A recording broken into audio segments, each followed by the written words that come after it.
Okay, so I want to make sure that I get this right up front. What I am doing is not meant in any way, shape, or form. It does not connote hatred. It does not, nothing pejorative. What it does, what I'm doing in this series is trying to set the record straight. And like one of the messages that completely blessed me in a stack of messages in my office said, it's very clear, caller said, it's very clear that I don't have any other agenda than trying to get to the truth, and that is the truth. So I've been presenting, and we have been on a series which kind of has morphed into another direction, so to speak. What I've been trying to tell you, and unfortunately it's everywhere, and as much as I'm going to den this in, I'm hoping that when you start your own research and you start your own digging, you will pick up these mistakes instantaneously. So I brought, this is the Jewish History Atlas, Martin Gilbert, Macmillan Publishing, and I want you to look at what I've highlighted right there on the top. Can you read that? It says early Jewish migrations about 2000 BC. I'm glad that some of you are finally catching on. If you read down below here, look at the bottom line, if you can see that. Jewish settlement in Egypt from about 1800 to 1500 BC. Cities built for Pharaoh by Jewish forced labor. Do you understand what I'm pointing out? Okay. Now, don't think this is a worthless book. I'm actually going to use it to show you something in a minute. It has nothing to do with nomenclature. But you're going to find everywhere you look this confusion and conflation. And part of the problem is even in a book like this, A Short History of Judaism, by Lavinia and Dan Cohn Sherbrooke, One World Oxford Publishing, just take a look at something which will come out in my message. God promised that he would be the father of a great nation, singular. As a symbol of the promise, the practice of circumcision was instituted, Genesis 17. If you missed that one, let me read it to you. And let me first say, Jews and Christians share the same, we call it Old Testament. The only thing that differs is after the Pentateuch, the first 5 books of the Bible, the order of the books may be different, but the books are the same. We're not talking about New Testament. We're not including that. We're only talking about the Old Testament. So why is this a problem? Because this person is quoting Genesis 17. And Genesis 17:4 says, as for me, behold, my covenant is with thee, and thou shalt be a father of, can you tell me what that says? Many nations. Oh, now here comes the crowning jewel, because this person says, father of a great nation. Again, just a little turn, right? If you didn't know any better, and you were reading this, you'd say, yes, and he's referring to the Jewish people. But sorry, that is not a right, accurate, and true statement. This is not, and I don't want anybody here, of course, people do this all the time, they take my words out of context. I am not anti-Jewish. I'm not put whatever you want. I'm for the truth. Now here's the clincher. You ever heard, because I've got a ton of Jewish friends, at least I used to have a ton. You ever heard a Jewish person say, oh, the Goyim? You know what that is?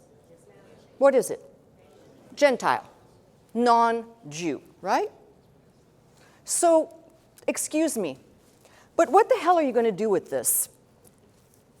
Genesis 17:4 says, thou shalt be a father of many nations. And the word for nations is goyim.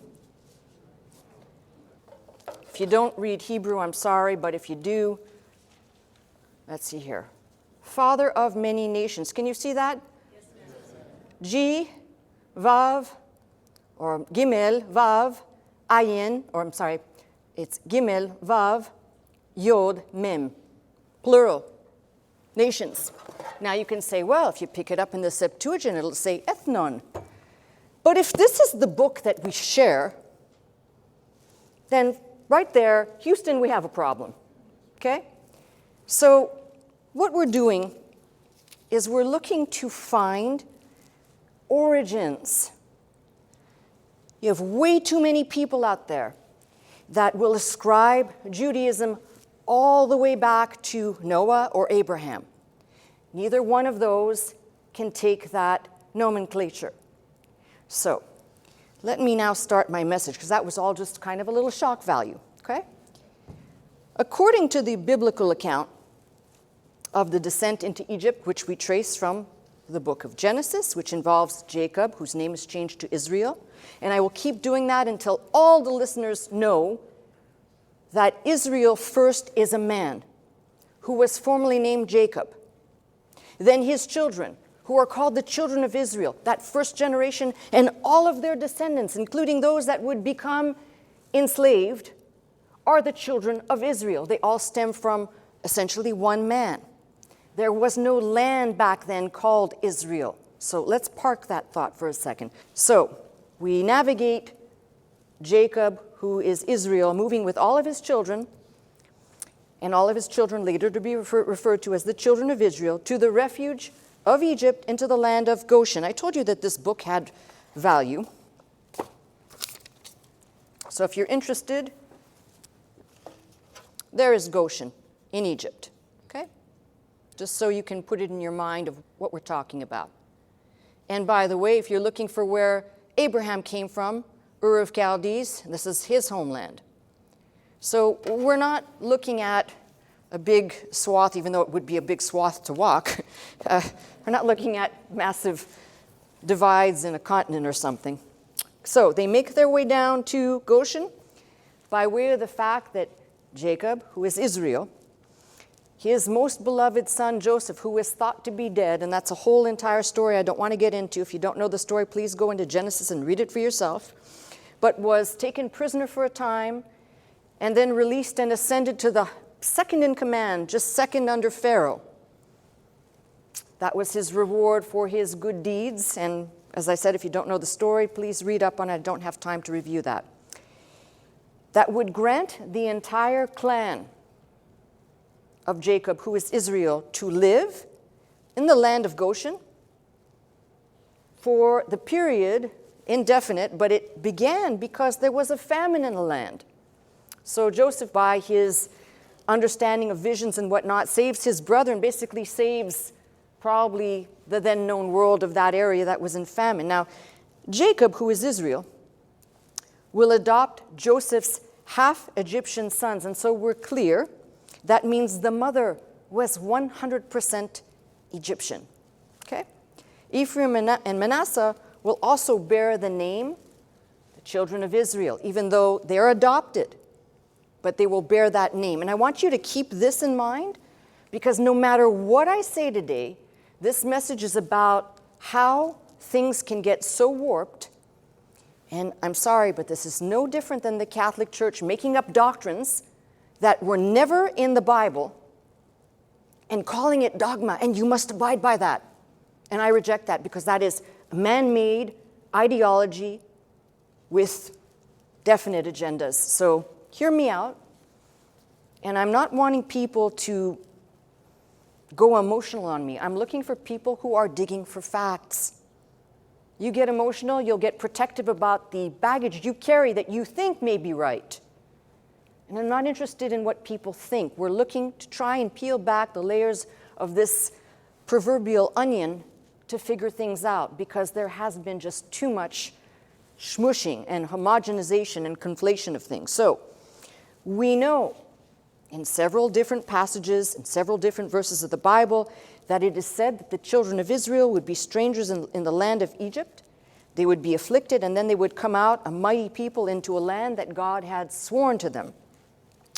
What the Bible does not exactly tell us is how long they were living in Egypt autonomously, even on a kingly level, to how long they were enslaved in Egypt's bondage. We don't know that. We can speculate.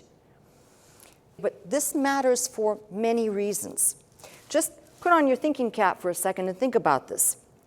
They are not practicing any real hard form of religion. There's been no prescription except for, if you think about it, from the time of Abraham, which I'll come back to in a minute, from the time of Abraham, circumcision. That was about it, okay? Whatever they were practicing in Goshen might have been a combination of things. And this is my opinion. I speculate that although we know Joseph and Jacob had exchanges with God, that doesn't mean that all the descendants worshipped in one singular way the one true living God. There is good evidence to believe that they also worshipped other deities. And we have archaeological good evidence of that. Now, I'm a big believer in something. The stones, the earth does not lie. The people can be in error in how they interpret it, but the evidence that's in the ground, it does not lie.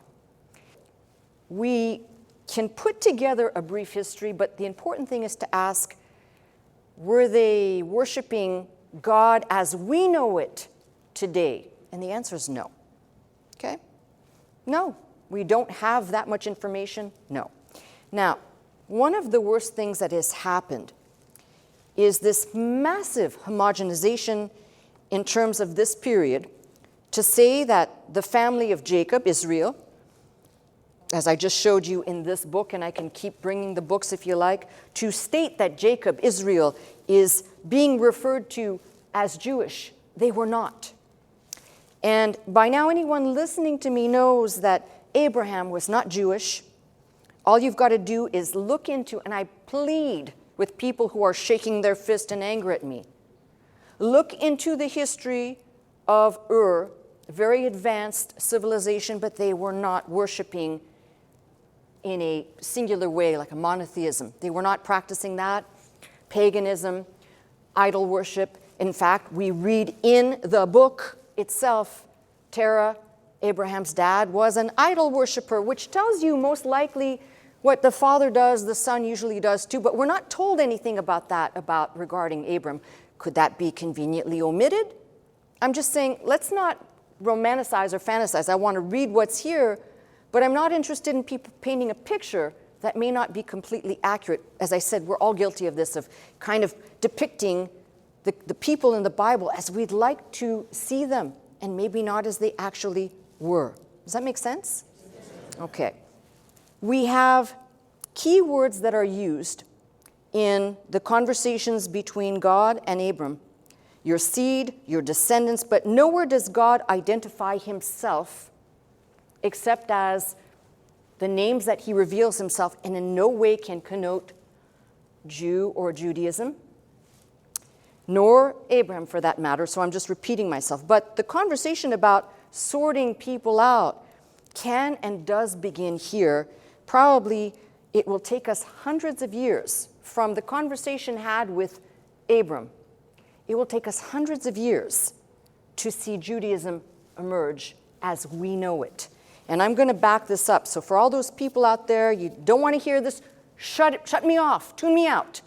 I'm only interested in telling you the truth, and it's not the truth according to me, it's from this book. You can take the information and do whatever you want with it. So why did God make a covenant with Abram?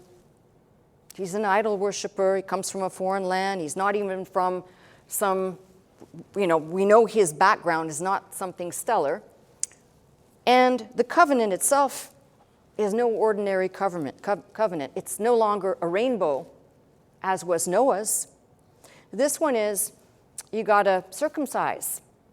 And if you don't know what that means, I don't know what to tell you.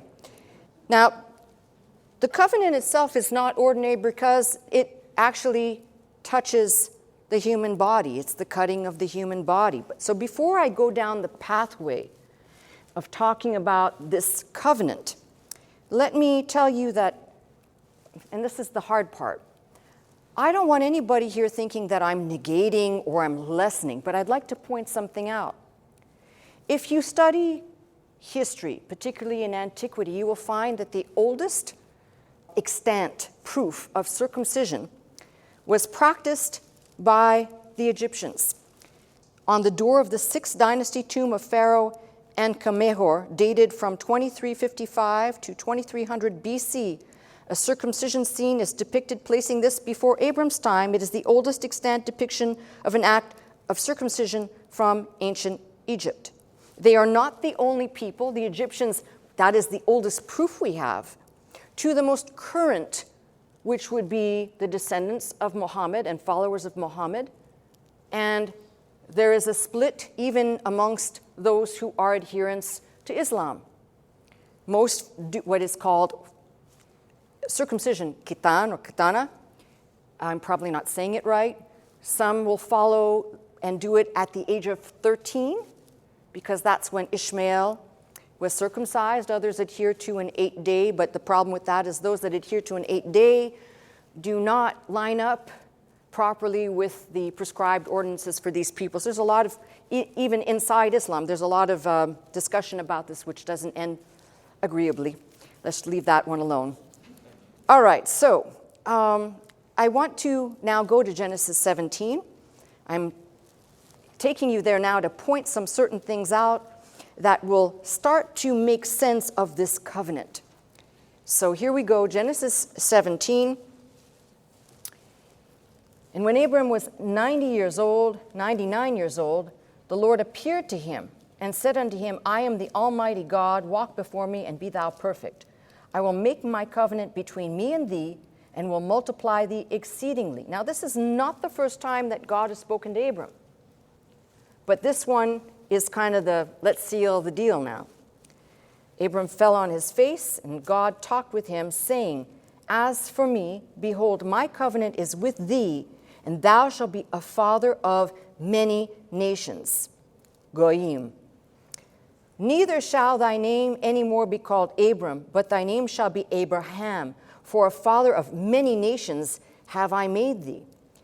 Again, you can't miss the fact that God repeats this over and over, and the Hebrew even has it. You know what the Hebrew plural is? The yod and mem at the end of a word. So every time you have it would be goy in the singular or goyim in the plural. Goyim is what appears in the Hebrew each time. And I will make thee exceedingly fruitful. I will make nations of thee. Kings shall come out of thee. I will establish my covenant between me and thee and thy seed after thee and their generations for an everlasting covenant, to be a God unto thee and to thy seed after thee. And I will give unto thee and to thy seed after thee the land wherein thou art a stranger, all the land of Canaan for an everlasting possession, and I will be their God. Now don't read this and go, see, God said it there and that's that. Because if you're not reading the whole unfolding story and you don't get the whole picture, you might close the book and say, oh, well, I'm going to look at the modern events and say who's right or who's wrong. Nope, sorry, can't do that. You need the whole picture. And when the whole picture becomes clear, the whole picture becomes abundantly clear. No ambiguity. So he says, I will give unto thee and unto thy seed the land wherein thou art a stranger, all the land of Canaan for an everlasting possession, and I will be their God. And remember those words, I will be their God. Now, years later, when God gives the law on Mount Sinai to Moses, those first 3 parts of the law will be immediately broken. So right out the gate, I will be their God could never stick with these people. And I'm going to prove it from the book, not from my opinion. I don't have one here. Let the word speak for itself. God said unto Abraham, Thou shalt keep my covenant, therefore, thou and thy seed after thee in their generations. This is my covenant which ye shall keep between me and you and thy seed after thee. Every man-child among you shall be circumcised. Ye shall circumcise the flesh of your foreskin. It shall be a token. And don't laugh at that. The Hebrew word is oath, pledge or witness, assurance, or in many cases, a sign. Like in Genesis, the sign from separating day and night, a sign, a symbol, okay? And he that is 8 days old shall be circumcised among you, every man-child in your generations, he that is born in the house or bought with money of any stranger, which is not of thy seed. So right away there, we have also this something that says, if every man-child in your generations, he that is born in the house, or bought with money of any stranger, circumcise, okay? He that is born in thy house, and he that is bought with thy money must needs be circumcised, or my covenant shall be in your flesh for an everlasting covenant. The uncircumcised man-child, whose flesh and of his foreskin is not circumcised, that soul shall be cut off from his people. He hath broken my covenant. And if you keep reading, you realize, as you jump down a little bit, because there's a word given that Sarai will have a child, even though she's old. But if you jump down, you'll also read, but in verse 21, but my covenant will I establish with Isaac, which Sarah shall bear unto thee at this set time in the next year. And he left off talking with him, and God went up from Abram. So there's something there to be said. And what I want to point out is it is impossible, if you are reading this without an agenda. God gives the covenant of the rainbow to Noah. I will never again flood the earth. But this covenant is different. This is the beginning of marking out a people, but it is not the beginning of Judaism. Now, after the process of separating out these people, if we are not cautious, we omit the father of many nations and think singularly about one group of people instead of many nations. But these many nations will include the dispersed northern tribes, the southern kingdom. It will also include Arabs, Assyrians, Bedouins, you name it, from the different wives that he'll have. It will include kings, and not just a singular King David. It will include kings across the board. So right on its face, to claim Abraham to a singular faith is an error. Right here, we have no evidence except that the Lord has spoken to him and given them the sign of the covenant and told him one particular thing, which is a driving force through this book of Genesis: thy seed, descending, thy seed to Isaac, to Jacob, and then Jacob's seed. And why was God doing this? Because there was a line that God was trying to keep pure, if you will. There's a problem, which we're going to uncover in a minute. So my question to you is, how can one group make a claim that this singular act distinguishes and sets it apart, and that becomes the right to say, well, this is maybe what you practice now, but it was not identified as such then? Hold that thought. You see, the problem of sorting out that God spoke to people or chose a people right away does not make them something until God starts to unfold his plan. And then if the plan is adhered to and a relationship develops, then we have the beginning of something that we can start putting together, but it doesn't happen here. There's another disconnect. We have a tendency to think of the children of Israel as untainted or disconnected from all others, so that when they come out of Egypt, delivered by Moses, we envision them a la Cecil B. DeMille. It's only the Hebrew children coming out. Really? You believe that? I'm not asking you to believe me. I'm going to show you. Exodus 12, and this happens after the Passover. Exodus 12, beginning at verse 37. And the children of Israel journeyed from Ramses to Succoth, about 600,000 on foot, that were men beside children. But here's what I want you to focus on. And a mixed multitude went up also with them, flocks, herds, even very much cattle. So mixed multitude, let's take a look. If you have a Bible like mine, in the margin, verse 38 says, a great mixture. But if you look at that word in Hebrew, 12 and 38. Okay, it says here, other people. That's Erev, Rav. Erev, Rav. Other people, many other people. Erev, Rav. But that word Erev, interesting word. If you trace it back in the Strong's, or in the concordance rather, lexicon, you'll come up with two words: evening or darkness, or trace it as far back as 6152, the number attached to this, and you'll find the word Arab. Okay, so, and a mixed multitude went up also with them. And I'm pointing this out for a reason. Do you really believe the nature of humans? We all have basic fundamental needs. Basic chemistry between people has not changed ever, I don't think, except for maybe in the last 5 years. So, methinks right away there is a good sign that this mixed multitude that joined itself to Israel will be all of the references that come up later to if a foreigner, if a stranger. You notice that we'll be looking at these passages today. We'll talk about foreigners or strangers accompanying somehow they're in the camp with the children of Israel. Well, where the heck did they come from? That's one, okay? 12:38, that tells you they joined themselves to those people. Now, if you're not sure about my interpretation of this word, let me show you a couple of places where it appears so you can kind of rest your soul a little bit, because everybody's got some uptightness about things when I point them out. So King James has translated this word in a few different ways.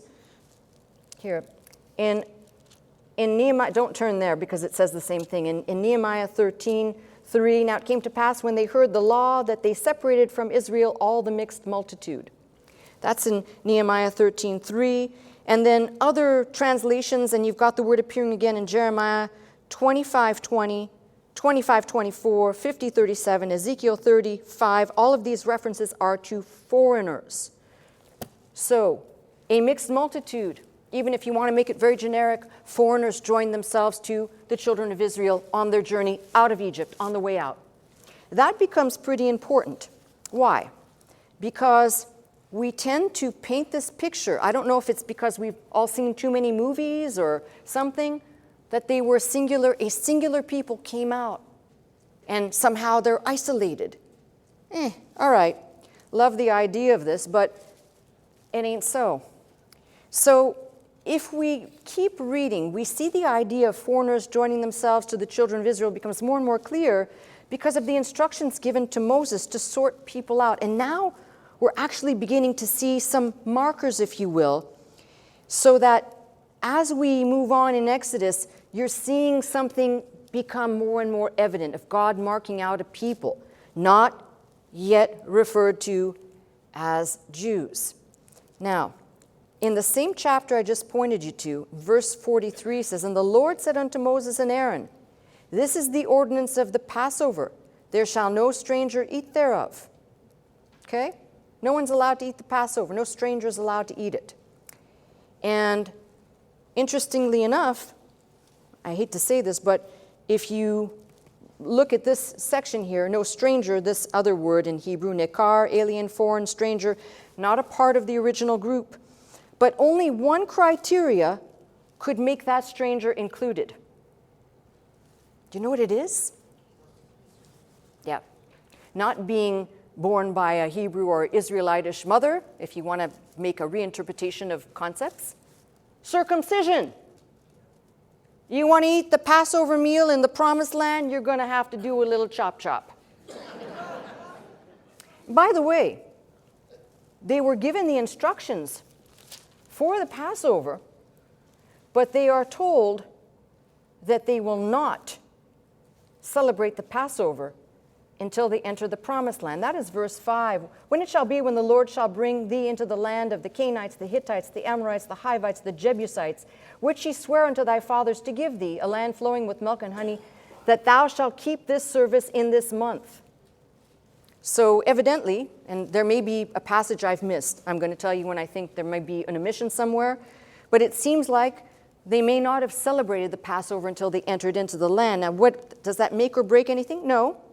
But we also tend to think that these times marked out are directly associated, unfortunately, here we go again. The Passover is automatically assumed to be a Jewish act, freeing the children who were Jewish out of Egypt's bondage. No. I have said this before and I'll say it again. Everything in this book, Old Testament, points to Christ. This is why the Apostle Paul in the New Testament could call Christ our Passover, not their Passover, our Passover, because it was a symbol designated to remind the children of Israel, yes, that they were delivered out of Egypt's bondage, which we in the New Testament look at as a life living in darkness out in the world in sin and being delivered by God and being brought into the light. So I don't know how you want to approach this, but we could say here very clearly, God is beginning to sort out a people. Just put a period right there. And circumcision, if you want to partake of the Passover. But God gave prescribed sacrifices and offerings. And I have already said, you can look to any primitive culture. This is where it gets important. What I'm going to say is important. Almost every primitive culture. Look into antiquity, they all had sacrifices and offerings. Almost every culture did. The Aztecs, the Incas, the Chinese were doing it in 1600 BC. You've got Mesopotamia back in 8000 BC. Everybody was doing it. It was like, it's a fad. It's like, whatever the fad is today, like TikTok, all right, let's go do a sacrifice. All right. But here's the thing. On all of these different fronts, it was to placate, appease multiple gods, votive offerings, libations, to appease, to please, to placate the gods, plural. Never pointing to anything else. Basically, whatever was offered under the auspices that offering, right down to, if you want to talk about the Celts, who were big fans of human sacrifice.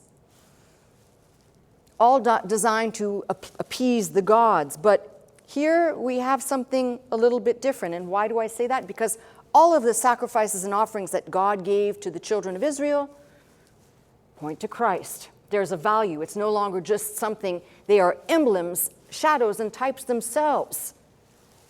Take something that is perfect, without blemish, and offer it. This is Christ. Let's move on a little bit. So once God gives the 10 Commandments, we begin to see a concept of, we'll call it relating to God.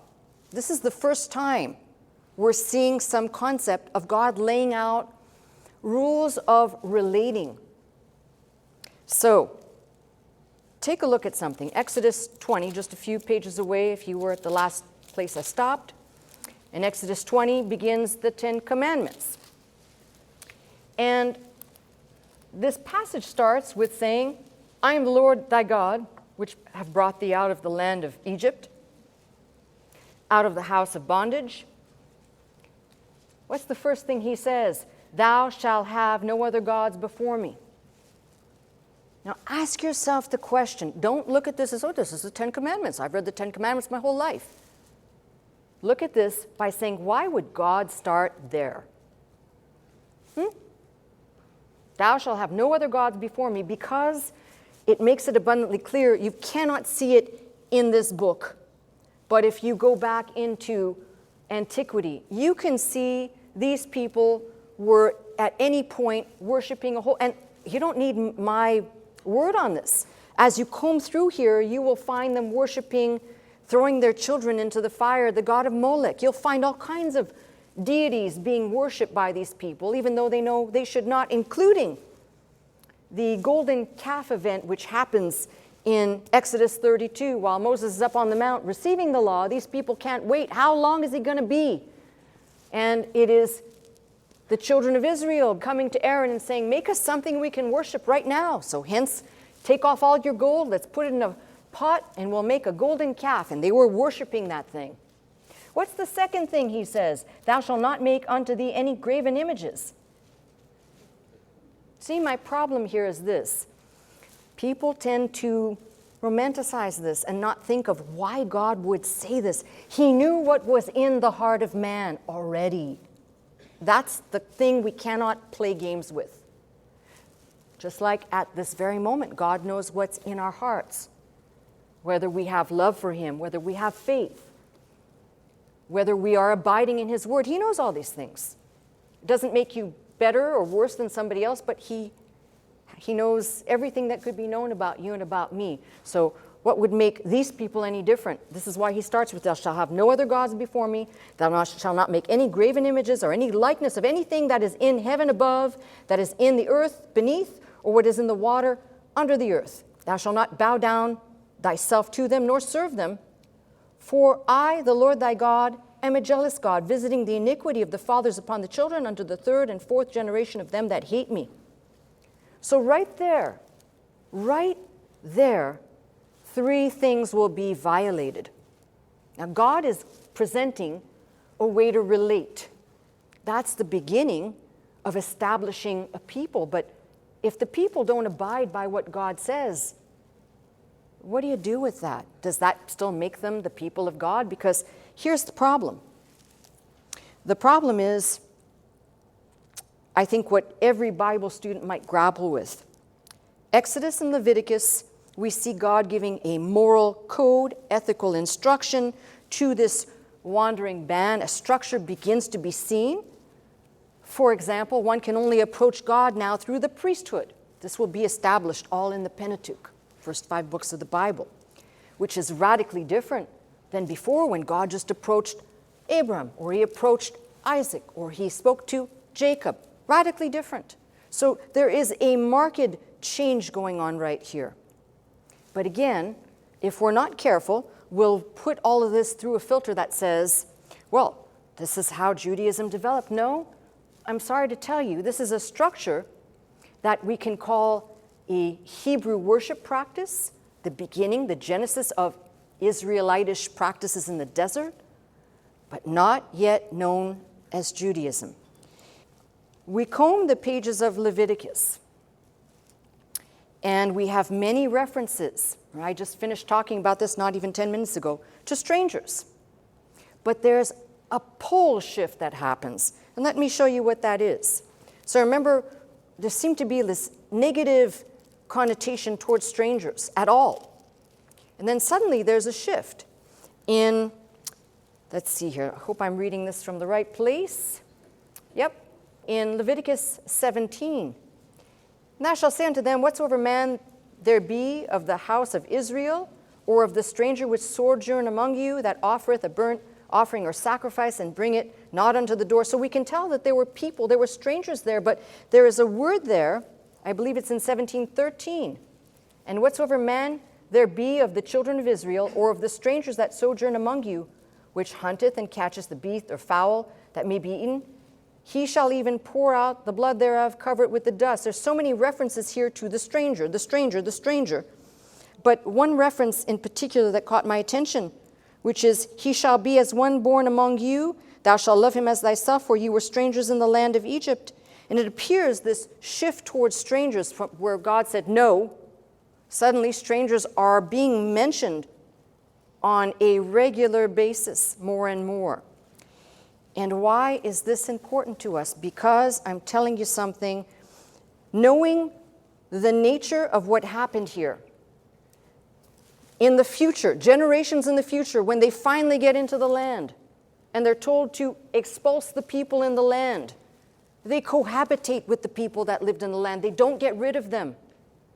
They had strangers with them, which tells you that there had to be a commingling. People were probably hooking up, whether it was through marriage or otherwise, and bearing children. So the lines are already muddled. By the time we get to something like the Book of Numbers, which covers the bulk of the 40 years and the earliest experiences of the children of Israel under a theocracy, under God, when the people obeyed, they enjoyed his blessing and protection. When they disobeyed, they received judgment. Despite all the good that God did and all the mercy that God showed these people, it's at this time that God wiped out the generation that failed to take him at his word. And that is in the Bible, my friends. So it's only the likes of Joshua and Caleb that would remain to prepare the next generation to enter the promised land. Because he said, what? they were to basically obey the words, and they would be led in. And also, just kind of walking you through a generic concept of something, the fifth and final book of the Pentateuch, Deuteronomy, broken into 3 discourses, 1:6 through 4:43, 4:44 through 26:19, and 27 through 31. The bulk, that's the bulk of the content of the book, were given to the Israelites camped in the plains of Moab. And the book ends on a low note, not on a high note, on a low note. Moses is denied entrance into the promised land for his disobedience. He gets to look at it, but he's denied entrance. And God made good on his words.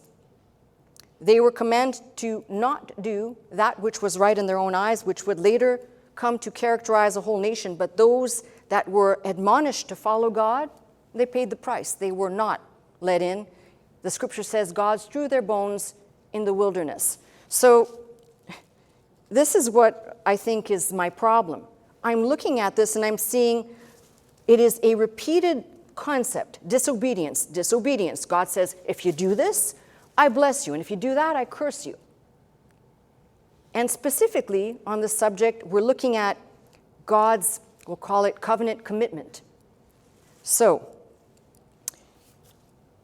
the more I think about this, I start to look at why we have accepted books like this. Is it our ignorance? Is it our fault because we've been led to believe certain things? And let me paint a picture for you. Because part of sorting this out is also addressing some, what I call traditions within Judaism that would make their word void. When you start tracing all these lines, you find out that by the time you get into their entrance into Canaan, things have changed on a grand level. And let me explain. Let's take the example of Rahab. Remember, she's part of the story of Jericho. She's the one who hid the spies. She's most likely a Canaanite. And what's fascinating is she will marry, in the genealogies in the New Testament, she will marry Salmon, and is recorded in the line of Christ in the genealogical records of the Bible. Yet she is a Canaanite. And if I'm trying to show you a pattern, it's that the Bible, the Old Testament, is peppered with strangers, foreigners, people who do not fit the category of what modern Jewry says a Jewish person must be. So, you see a pattern, and I don't care whether you're Jew or Gentile here. I don't care whether you're Christian or Jew or whatever your faith is. You can't start twisting and making concepts. Let me just point something out. If you go as far back as you can, I'm looking at Abram, which I pointed out. He is what he is, Ur of Chaldees.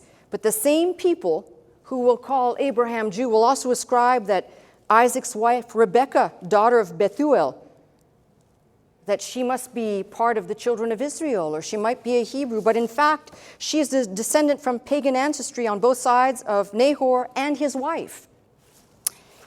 But there's no questioning the status of her children, right? We shouldn't never do that. Do you see where I'm going with this? Because you can't have it both ways. You can't play tiddlywinks and say, well, it's all this. This book, you either believe it and take it as it is, or you don't. And you don't start to try and rearrange it to make it fit your narrative. That, I think, is blasphemy. Okay? That's just my opinion there. Let's keep going. So, I mentioned at the very opening of my message, the Egyptian wife of Joseph, Asenath, bore to him at least 2 children we know of, Ephraim and Manasseh, which are automatically considered Israelites because they were adopted by Jacob, Israel. Yes. They are assigned territory in the land. Yes. But they are not Hebrew or Israelitish stock. So what do you do with this when you pick up a book that's trying to tell you they're all Jewish? But the same people will tell you, but you can only be Jewish by matrilineal descent. The mother must be a Jew. And I'm showing you that there were a lot of strangers in the woodpile here. A lot. I'm not done. How could Moses be married to Zipporah, the daughter of a Midianite priest named Jethro, who was not an Israelite, nor a Hebrew, but a wandering tribe of Arabs? You might say, well, didn't you say Arabs could or couldn't be? Yes, but they're identified as such, so leave it alone. I can't tell you if they were or weren't. But they were a wandering band of Arabs, not in the, we'll call it the chosen line. That union produces 2 children, Gershom and Eliezer. What on earth do you do with that? Samson asks for a Philistine girl to marry for a wife. Solomon marries many foreign women. Bizarre that nowhere the identity of these offspring are brought up, would you say? Rehoboam's mother was an Ammonite, yet he ascended to the throne of Israel, as does Ahaziah, the son of Jezebel, another non-Israelite. And I could go on. The fact of the matter is that we only have to read the genealogies and see the reference is always going to be to the father in this book. I don't care what somebody in the 2nd century AD said. What does the book say? If we are people of the book, you must stay by the book and not have conversations and convoluted, well, let's make up this doctrine. That's just as bad, as I said, as the Roman Catholic Church or even the Protestant Church at times. Stick with the stuff. Makes it a lot simpler for everybody. Well, maybe the idea is that we're trying to whitewash what we don't want to see. That God included a lot of people in his family tree that according to others should only belong to one. So, where does this idea, because I'm showing you how many strangers that will eventually produce wives, that will produce children, and you want me to reject the Bible and accept the claim that it's only by the mother that one could, quote unquote, now be Jewish. Hold that thought for a minute. According to rabbinic law from the 2nd century AD to the present, the offspring of a Gentile mother and a Jewish father is a Gentile, while the offspring of a Jewish mother and a Gentile father is Jewish. If you ask for a scripture verse to back this up, you will be referred to Deuteronomy 7. Let's go there. Let's take a look at how this doctrine lines up with what's in Deuteronomy 7. Do you feel like you're in a courtroom a little bit? Deuteronomy 7, I'm going to ask you how you could extrapolate from this scripture that the mother must be Jewish. First of all, Judaism didn't exist in Deuteronomy 7. But let's read what it says. So, by the way, the chapter starts with, when the Lord thy God shall bring thee into the land whither thou goest to possess, and hath cast out many nations before thee, Hittites, Girgashites, Amorites, Canaanites, Perizzites, Hivites, Jebusites, 7 nations greater and mightier than thou. And when the Lord thy God shall deliver them before thee, thou shalt smite them and utterly destroy them, which you know they didn't. Thou shalt make no covenant with them, which they did. They exchanged children, men and women, to marry, nor show mercy unto them, which they did. Neither, here's the scripture they use, neither shalt thou make marriages with them. Thou shalt not give unto his son, nor his daughter shalt thou take unto thy son. Can you extrapolate matrilineal Judaism from that scripture? Because I can't. Please read that properly. That is the text that they use. I cannot get there. And that's not, I am not trying to be malicious. I'm trying to get to the root of something. So where you do see this become, and where you do see the real origins, if you want to call it that, of Judaism starting to pop up on this subject, I might have time to do this. It's a long one here, so let's see if we got time to do this. We're first going to go to the book of Ezra, which is we'll call 5th century, maybe 6th century, somewhere in that ballpark. They are returnees from the exile of the 70 years in Babylon. And there are some very interesting chapters here. Ezra 9 and 10. So here's the big problem, and the header says intermarriage with pagans. Now when these things were done, the princes came to me, saying, the people of Israel and the priests and the Levites have not separated themselves from the people of the lands, doing according to their abominations, even of the Canaanites, Hittites, Perizzites, Jebusites, Ammonites, the Moabites, the Egyptians, and the Amorites. What does that tell you? It tells you that they are now back in the southern kingdom, returnees from exile. And that tells you that the background of this says they never separated themselves, ever. There may have been a few here and there, but this tells you right here, and specifically the priests and the Levites, that's like, whoa, right? Okay. For they have taken of their daughters for themselves and for their sons, so that the holy seed have mingled themselves with the people of those lands, yea, and the hand of the princes and rulers have been chief in this trespass. Princes and rulers. And when I heard this thing, I rent my garment and my mantle and plucked off the hair of my head and off my beard and sat down astonied. Then were assembled unto me every one that trembled at the words of God of Israel because of the transgression of those that had been carried away. That tells you those in Babylon, and probably before they were carried away, commingled. What we have here, the law was just read. They just uncovered the book of the law. And as the law was being read, they all wept. Most of them had not heard the law, and the one or two that did, they cried for hearing it again, like welcome home, so to speak. But there were so many that had not heard of it.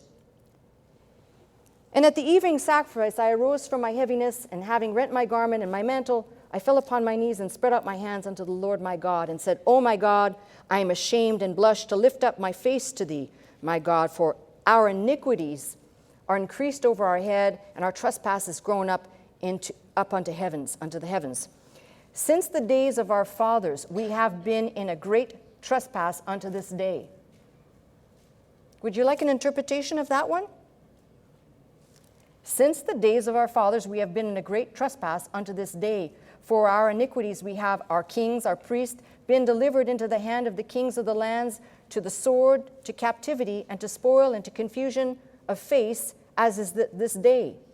Now for a little space, grace had been shown from the Lord our God to leave us a remnant to escape, and to give us a nail in his holy place, a safe place or refuge or a place to stay, that our God may lighten our eyes and give us a little reviving in our bondage. For we were bondmen, yet our God hath not forsaken us in our bondage, but extended mercy unto us in the sight of the kings of Persia, gave us a reviving to set up the house of our God, to repair the desolations thereof, and to give us a wall in Judah and in Jerusalem.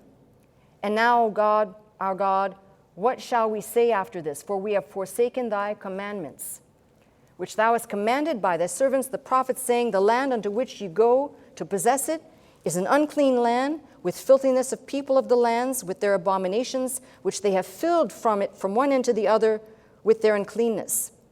Now therefore give not your daughters unto their sons, neither take their daughters unto your sons, nor seek their peace or their wealth forever, that you may be strong and eat the good food, eat the good of the land, and leave it for an inheritance to your children forever. Now, if you keep reading, after this happens, we have something in chapter 10 that's kind of striking. After Ezra had prayed and confessed, verse 2 says, and Shechaniah the son of Jehiel, one of the sons of Elan, answered and said unto Ezra, we have trespassed against our God, we have taken strange wives of the people of the land, yet now there is hope in Israel concerning this thing. And he basically says, guess what? We want to be back in God's grace so badly. I've got an idea. Let's put away all the foreign wives. Let's divorce them and get rid of them. And it's kind of novel, don't you think? It's very convenient. Let's get rid of all of them, and we'll just start over, and we'll start clean with the people that you told us to be with. And what's even more freaky is the close of this book. From verse 18 to verse 44, it's like the perp list, the perpetrator list, right? And among the sons of the priests that were found that had taken strange wives, namely of the sons of Jeshua, the son of Josadak, and it lists from 18 to 44. And that's just the names that I'm sure they could think of off the top of their heads. So my point here is now you can't just say, okay, let's divorce the wives, and well, what do you do with the children? So what I'm telling you is we have a big problem. Now, I'm not going to give you the conclusion today because I don't have time to. But I can tell you this, I don't care what you're using, we still don't have a concept of matrilineal descent. What we have is the people coming to a conclusion that God said, stay with your own kind. but he never said anything about one way or the other. He says evenly, don't give your daughters, don't give your sons. Period. Nothing more. So this does not explicitly explain anything, and the catalyst to introduce matrilineal descent, as I said, will be an innovation of the 2nd century AD, codified in the Mishnah. But my problem, as always, is that that's the division or the machinations of rabbis, that period begins rabbinic Judaism. Kind of like what happened within the Catholic Church, where you keep having these convocations to keep adding and adding and adding to this book, and you keep adding, and you make it law, and you make it dogma, and you make it doctrine. Well, they did the same thing in the 2nd century forward. So rabbinic Judaism starts there, and that's not what God was after. God's desire to keep a pure seed was never rooted in matrilineal descent, but obedience to his word, which we can see they didn't keep too well. So even after the southern kingdom of Judah returns back to rebuild, perhaps this event marks the beginning in its infancy of the people actually trying to keep within the confines. And remember something, they could not be called Jews globally. They began to be called the Yehudahi from Judah, the southern kingdom, which were those that returned in Ezra and Nehemiah's day. And that nomenclature transferred itself from the men or the people of Judah to the Judahites, which ultimately became the Jewish people. Now, there's much more to this story, and as I said, I'm out of time. But if you're interested in knowing exactly from the time I'm cutting off right here to modern day to understand this, come back next week. That's my message. I'm Pastor Melissa Scott, pastor of Faith Center, Glendale, California. I teach every Sunday morning at 11 a.m. If you'd like to attend services with us, simply call the 800 number, that is 800-338-3030, to join us. If you'd like to watch, listen, and learn 24 hours a day, simply log on to our website at www.pastormelissascott.com.